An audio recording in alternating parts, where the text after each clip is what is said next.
Hey, I want to talk about the Palmetto State Dagger.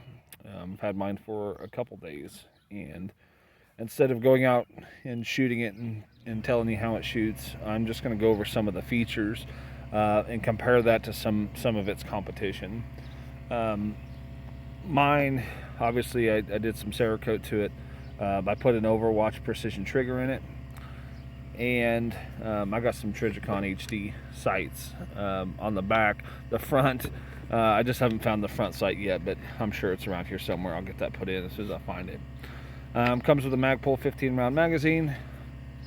Um, it's pretty cool, actually. It's very comparable to a Gen 3 Glock 19. Everybody knows that.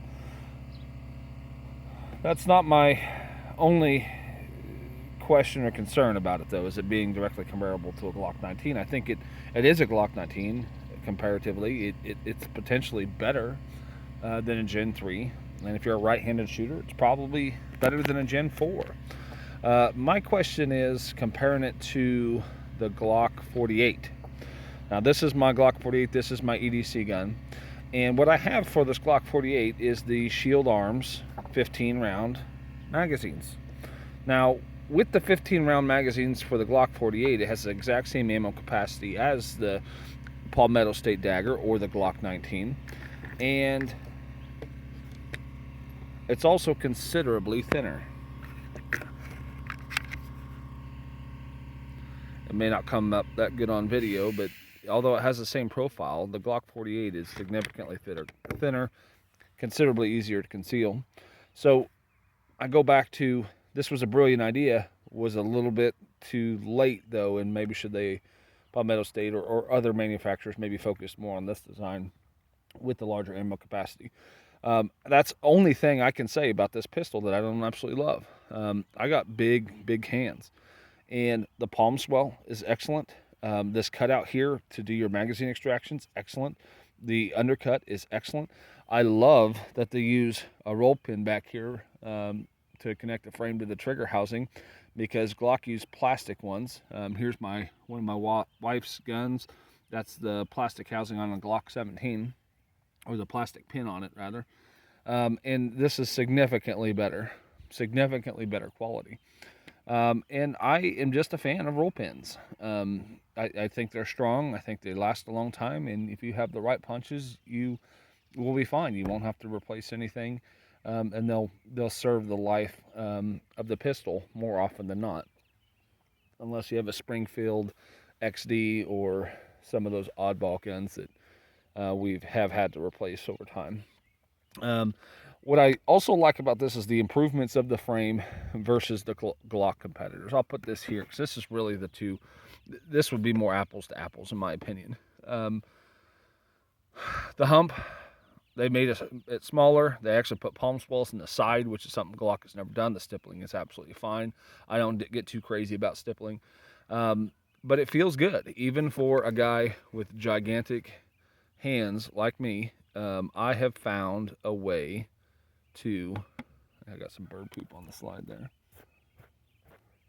I have found a way to make it fit my hand. And usually what happens is right here at my pinky overlaps or something like that, because I got kind of chubby hands, but it actually works on this pistol. And it's got bird shit in the slide.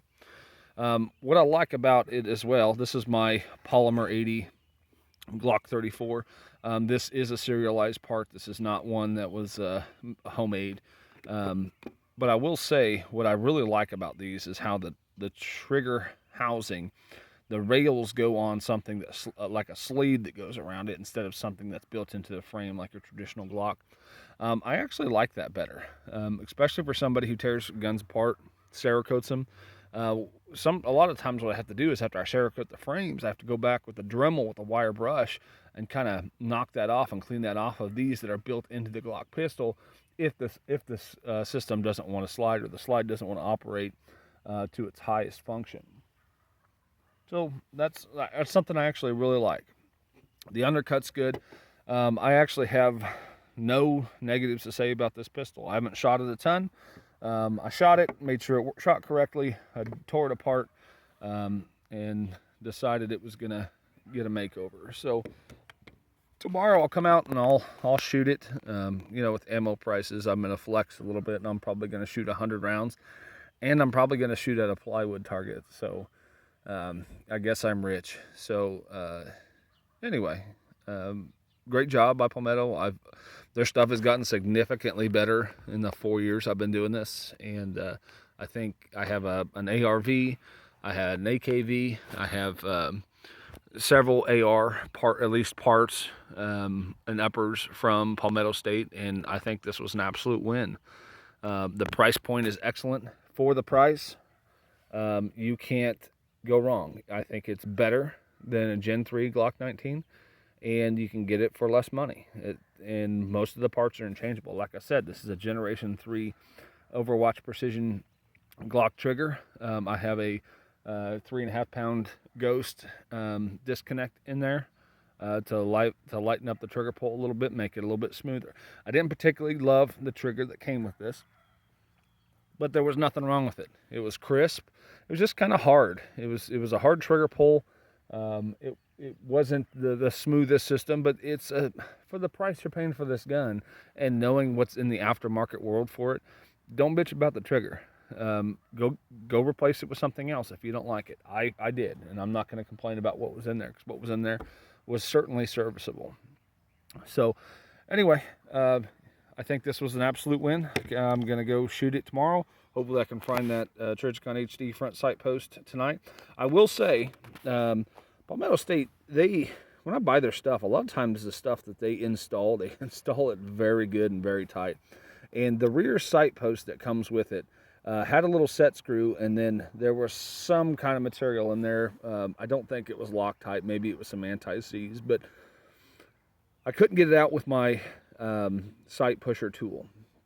And so I actually had to put this slide in the vise, get my air chisel, crank the air up on it, and use a brass punch after I took the set screw out to get that rear sight off of there. So it's definitely in there pretty good. So be careful if you're going to change the sights out. Expect that you might have to get a little barbaric and a little bit medieval to get it to come off. But it's a great pistol.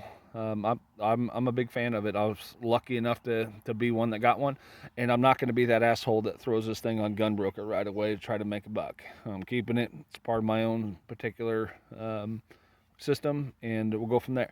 My next step forward is I am going to buy a light for it. I'm a big fan of having lights on my weapon systems. I just don't know which one I'm going to do yet. As a budget pistol, I don't know if I want to put another TLR on it. We'll see. I'm going to look at different options, take it to a local guy here in Kansas that makes holsters, and I'll just have him make me something custom with whatever light I get on there. But any light is better than no light, so we'll just see what we can get and go from there. But anyway, I just wanted to mention that this was, in my opinion, a win from Palmetto State. I think they did an excellent job with it. The delay was frustrating for everybody, but if the delay was to make sure that it came out exactly right and exactly reliable, then that's okay. I'd rather them maintain their reputation of quality and reliability than have a major setback by them sending out something that wasn't running right. So anyway, just thought I would share my thoughts and my pistol and go from there. All right, have a good one.